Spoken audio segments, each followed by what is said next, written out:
The Galactic Union was 5 years old when humans finally joined it.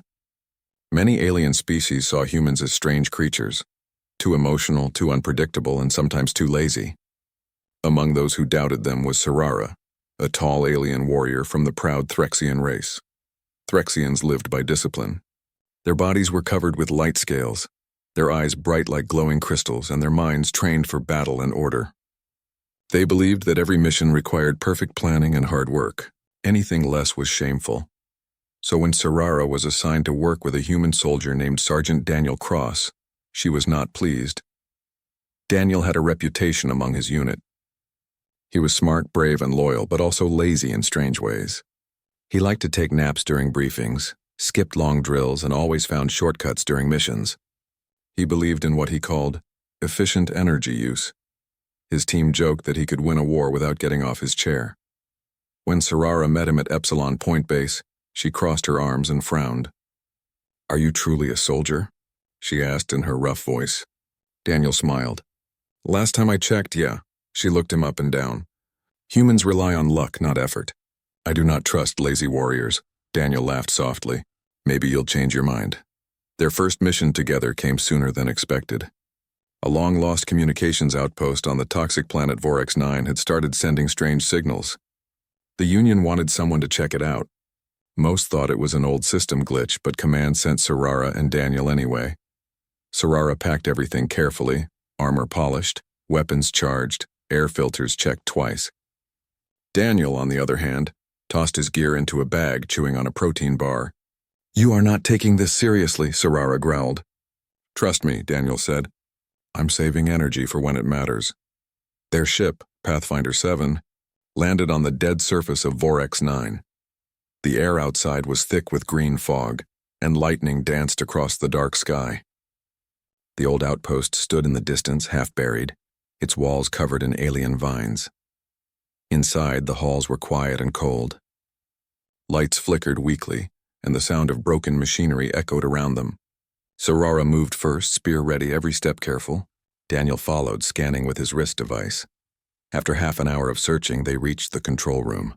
Dust floated in the air and the main power core was dead. Sarara opened a panel and started reconnecting wires manually. Daniel sat on a broken chair, watching. "You could help," she snapped. "I am helping," he replied, eyes still on his scanner. Sarara gave him a sharp look. "You sit and do nothing." Daniel pointed at the data on his wrist screen. "You're fixing the wrong line. The power grid loops through a hidden sub-relay under the floor. If you connect it directly, you'll overload the system." Sarara paused, surprised. "How would you know that?" Daniel shrugged. "Because the readings show a 30% energy leak under us. See that blinking line? That's your problem." Sarara hesitated, then followed his suggestion. She found the sub-relay exactly where he said. With a few quick changes, the power came back on. Lights filled the room and the base hummed with life again. Sarara blinked in shock. "Impossible. That system is older than your species," Daniel smiled. "Guess laziness helps you notice things others ignore." Before she could answer, the ground began to shake. A deep rumbling sound came from below, and the floor panels cracked open.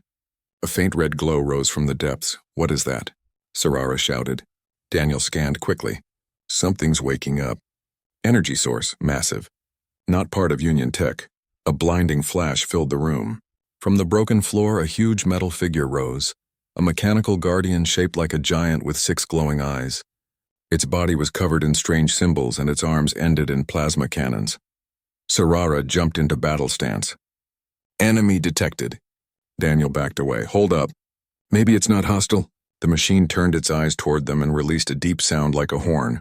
Then it fired. Plasma bolts smashed into the walls, sending debris flying. Sarara rolled aside and threw a plasma spear, which bounced harmlessly off the machine's armor. "Your turn, human," she yelled. Daniel dove behind a console. "I'm thinking." Sarara dodged another blast, frustration growing. "Stop thinking and fight." Daniel peeked out, eyes scanning the machine's movements. He noticed something. Each time it fired, the energy flow in its chest glowed brighter. He shouted, "It's charging from the power core I restarted." "We're feeding it." Sarara stopped mid-motion. "Then we must cut the power." She turned toward the console, but the machine blocked the path. The room shook again as it stepped forward. Daniel gritted his teeth. He didn't want to run, but direct combat was useless. Then an idea struck him. He pulled out his wrist device and started tapping rapidly. Sarara looked back. "What are you doing?" "Rerouting the power grid," he said quickly. "I'll make it overheat. You cannot do that manually." "I can if I'm lazy enough to skip the safety codes." A second later, the machine's chest lights flared. The energy inside it surged beyond control. Sparks flew and its movement slowed. Sarara leapt forward, striking one of its power joints. The Guardian screamed with a metallic roar before collapsing to the floor in a shower of smoke and light. The silence that followed felt heavy. Only the hum of cooling metal filled the room. Sarara stood over the fallen machine, breathing hard. "It is deactivated."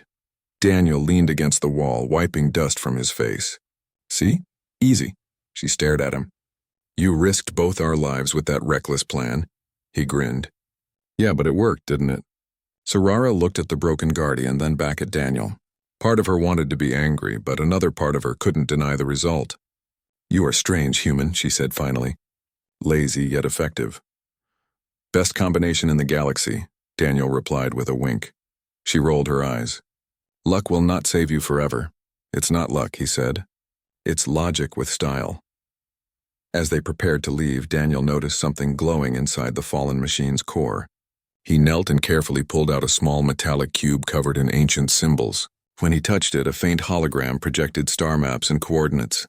Sarara stared at it in disbelief. "These are not Threxian or Union charts. This is ancient precursor language," Daniel smiled. "Looks like we just found something big." Before they could examine further, the outpost's power began to flicker again. The walls vibrated and a voice spoke through the system in an unknown tongue. The cube's light grew brighter. Daniel frowned. "That's new." Sarara tightened her grip on her weapon. Something else is still active. The power cut out completely, leaving them in total darkness. Then from the far corridor came the sound of heavy metal footsteps. Sarara whispered, "Another Guardian." Daniel took a slow breath. Or something worse. A red light blinked through the fog, closer and closer. Daniel's scanner beeped wildly. "Whatever it is," he said quietly, "it's coming this way." The alien girl raised her spear, her sharp eyes glowing in the dim light. Daniel stood beside her, checking his blaster. "Don't freeze up, human," she said. He smirked even in the dark. "Don't worry, I'm just saving my energy." The footsteps stopped right outside the door. The sound of metal footsteps echoed in the dark hall. Every step was heavy, slow, and full of danger. Daniel and Sarara stood side by side, weapons ready. The air was thick with smoke and dust. Suddenly, the door burst open. A huge machine, taller than both of them combined, stepped out. Its body was cracked and glowing from inside like lava under metal skin. It carried a plasma cannon on one arm and a long blade made of energy on the other. Daniel whispered, "Guess we didn't kill the last one after all." Sarara's eyes narrowed. "This one is stronger," the Guardian roared and fired. A beam of energy blasted through the wall where they had been standing a second earlier. Both dove to the floor as debris rained down. Sarara rolled behind a pillar while Daniel slid behind a broken console. Sarara shouted, "We cannot fight this directly." Daniel looked around, scanning the room. "We can't run either. The exits are blocked." He tapped on his wrist device, quickly checking the energy patterns again. "It's linked to the same power grid as before," he said. "That means if we overload it again, it'll fry itself." Sarara frowned.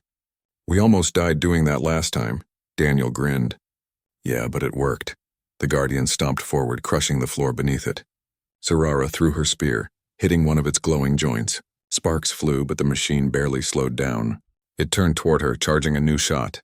Daniel yelled, "Get down!" He threw a small EMP grenade from his belt. The pulse flashed, and the machine froze for a few seconds. It wasn't destroyed, but it gave them time. Sarara ran to Daniel's side. "Your tools are useful," she said grudgingly. He smirked. "Lazy people always find the best tools." Together, they moved through the broken hallways, searching for a control hub. The outpost trembled again. Power surges ran through the walls, making the lights flicker. As they reached another room, Daniel stopped. "Here, this is the main power core. If we reroute the energy through the cooling vents, we can make it explode without being near it." Sarara blinked. "You know this from looking at a few screens?" He shrugged. "I read fast when I'm bored." They began working. Sarara manually disconnected the energy lines while Daniel programmed the reroute. Sweat ran down his face as the console sparked. "Almost there," he said. But before he could finish, the wall exploded. The Guardian had found them again. It smashed through the debris, firing wildly. Sarara jumped to protect Daniel, blocking a blast with her energy shield. "Do it now, human!" Daniel yelled back. "Not yet, it's not ready." "Then make it ready," she shouted. Daniel's fingers moved quickly. He bypassed half the safety codes and slammed the final command. The system roared to life. Lights flashed red as the power core began to overheat. "Run!" he shouted. Sarara grabbed his arm and pulled him out. They sprinted through the collapsing corridor as fire erupted behind them. The ground shook violently. The Guardian tried to follow, but its body was melting from the inside out. When they finally burst out into the open air, a massive explosion threw them both forward. Dust and light filled the sky. The outpost was gone, turned into a smoking crater. For a long moment, neither spoke. The only sound was the wind blowing across the dead planet. Sarara finally stood, breathing heavily. "That was reckless and effective," Daniel coughed. "You're welcome." She looked down at him, her eyes softer now. "Perhaps humans are not as useless as I thought." Daniel grinned, brushing off the dirt. "We have our moments." They returned to their ship, Pathfinder 7. As they took off, Daniel examined the metallic cube again. It was still glowing faintly even after the explosion. "This thing survived all that," he said. "That means it's important," Sarara nodded. "The language on it is older than anything I have studied.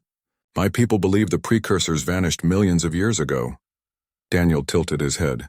"Maybe they didn't vanish. Maybe they left clues." He touched a symbol, and suddenly a holographic map projected above the console. Dozens of star systems appeared, each one marked with glowing points. "One of them was highlighted in red," Sarara gasped. "That is in the Velnar sector. Forbidden space. No one goes there." Daniel smiled faintly. "Guess that's where we're going." She crossed her arms. "The Union will never approve this." "Then we won't ask," he said simply. Sarara stared at him for a moment, torn between anger and curiosity. "You are impossible, human." "Yeah," Daniel replied, "but I get results." They plotted a secret course to the Velnar sector. As the ship entered hyperspace, Daniel leaned back in his chair, yawning. Sarara raised an eyebrow. "You are sleeping at a time like this?" He smiled. "Relax, the ship flies itself. You are lazy even when traveling to danger." "Efficient," he corrected. Days later, they dropped out of hyperspace near a strange, dim star. Around it floated broken moons and ancient debris. In the middle of the chaos was a huge structure, a floating fortress made of black metal. It was the precursor vault. Daniel whistled softly. "That's one big piece of history." Sarara stared in awe. "It is real, after all these centuries." But before they could approach, alarms rang across their ship. Red lights flashed. An incoming signal appeared on the scanner. Sarara's face turned pale. "That code? It's Threxian." Outside, a massive warship appeared, blocking their path. It was 3 times larger than their small vessel, with glowing green markings. Daniel muttered, "Well, that's not friendly." A voice came through the comms, cold and commanding. "This is Commander Corin of the Threxian Guard. Identify yourselves." Sarara froze. "Corin," she whispered. Daniel looked at her. "You know him?" She nodded slowly. "He is my brother," the voice continued. "Sarara, you have disobeyed direct orders. Return the human and the artifact immediately." Daniel frowned. "Wait, they're after the cube?" Sarara's voice was tight. "The Threxian High Council wants precursor technology for themselves. They fear the Union will become stronger." Daniel sighed. Great politics again. The warship fired a warning shot across their bow. The shockwave rocked the Pathfinder 7. Sarara gripped the console. "They mean business." Daniel cracked his neck. "Then let's give them a challenge." She looked at him, surprised. "You cannot fight a Threxian warship, human." He grinned. "I'm not going to fight them. I'm going to outsmart them." He began typing rapidly, rerouting the ship's signal emitters. "If I can mask our engine signature, we can make it look like we exploded when they hit us." Sarara frowned. "You can do that?" "Sure," Daniel said casually. "It's easy when you're lazy. You find ways to let the computer do all the hard work." Moments later, the Threxian ship fired again. The blast hit near the rear engines. Daniel pressed a button, and the Pathfinder released a cloud of burning debris. On Corin's scanners, it looked like their ship had been destroyed. Sarara stared in disbelief. They will think we are dead. Daniel smiled. Exactly. Now we can sneak to the vault without interruption. The human soldier and the alien warrior drifted silently toward the massive structure, hidden behind floating rocks. The vault glowed faintly as they approached. Its doors were sealed, but the cube in Daniel's hand began to vibrate. It's reacting, he said quietly. Sarara nodded. It recognizes you, he chuckled softly. Guess it knows a lazy genius when it sees one. As they reached the surface, the giant doors of the vault slowly opened, releasing a beam of blue light into space. Daniel and Sarara exchanged glances. After all this, she said, you still think this is a good idea? Daniel smiled faintly. Nope, but we've come too far to turn back. The ship entered the light, disappearing inside the mysterious precursor vault. Behind them, the Threxian warship searched the ruins of their fake explosion, unaware that the two were still alive and about to uncover a secret that could change the galaxy. The Pathfinder 7 floated into the glowing blue light as the massive doors of the precursor vault closed behind it. Everything became silent. No stars, no sound, just endless light all around. Daniel and Sarara stood inside the ship's cockpit staring in wonder. This place, Sarara whispered. It feels alive. Daniel nodded slowly. Yeah, like it's watching us. Suddenly the light faded. The ship appeared inside a giant hollow sphere. Massive metallic towers surrounded them, each covered in strange glowing symbols. Streams of energy flowed between them like rivers of light. Daniel parked the ship on a floating platform. Well, he said, welcome to ancient alien heaven. Sarara smiled slightly. Be respectful, human. This place is sacred. They stepped out, walking carefully across the smooth metallic floor. The cube in Daniel's hand began to shine brighter, pulsing in rhythm with his heartbeat. Looks like it's guiding us, he said. They followed the glowing cube through the massive halls of the vault. Every wall was covered with carvings, scenes showing different species working together, building great cities, and exploring the stars side by side. Sarara studied them closely. These are not just Threxians or humans. They are hundreds of races, united. Daniel smiled. Guess the precursors were big fans of teamwork. As they walked deeper, they reached a huge chamber. In the center stood a raised platform surrounded by floating orbs of light. The cube floated from Daniel's hand and settled into the platform's center. The orbs activated, forming a holographic figure, a tall being made of pure energy. Its voice echoed softly in the air. You have come far, children of the new stars. The time of division must end. Sarara stepped forward carefully. Who are you? I am what remains of the precursor mind, the figure said. Long ago we built this vault to guide those who would come after us. But only those who act with wisdom, not greed, may awaken its power. Daniel tilted his head. So, no stealing the ancient tech and running, right? The figure seemed to smile faintly. Correct, human. Before they could ask more, a loud alarm blared through the vault. The walls shook. Daniel's wrist device beeped wildly. Sarara's eyes widened. That energy signature, it's Threxian. Outside the vault, a massive explosion tore through the asteroid field. The Threxian warship, commanded by Sarara's brother Karan, had found them. Daniel clenched his fists. They think we're dead. Guess they came to finish the job. Sarara looked torn. My brother will not stop until he takes this vault for himself. The holographic precursor spoke again. If this place is used for greed, all knowledge will be lost. Daniel looked at Sarara. Then we protect it. The attack moments later, explosions rocked the vault's outer shell. The massive doors cracked open as Threxian dropships entered, soldiers flooding in. They carried heavy blasters and energy shields. Daniel and Sarara took cover behind one of the energy towers. Plasma bolts rained around them. Daniel said, I told you this would happen. Sarara frowned. And I told you not to come. She jumped out from behind the cover, spear glowing, and struck down two enemies with quick movements. Daniel used his blaster to shoot the power cables above, dropping debris onto the incoming troops. Nice aim for a lazy man, Sarara said, smiling. Hey, Daniel replied. I only waste energy when it counts. The two fought side by side, covering each other. Sarara's speed and strength mixed perfectly with Daniel's quick thinking and tactics, but there were too many enemies. Then a voice echoed through the vault's loudspeakers. Sarara. Corin said coldly. You have dishonored your people. Surrender the human and the cube, and I will spare you. Sarara clenched her fists. He lies, Daniel leaned closer, I know. But we can use that. He tapped into the vault's control console, linking it to his wrist device. If I can access the vault's defense system, maybe we can turn the whole place against them. Sarara looked doubtful. You can do that? Daniel smiled. Lazy people find shortcuts. Brother against sister. As Corin entered the main chamber with his soldiers, Sarara stepped forward to face him. Corin, she shouted. Stop this. The vault's knowledge is not a weapon, it's a message. Her brother's armor glowed under the vault's light. His expression was cold. You have been corrupted by this human's weakness.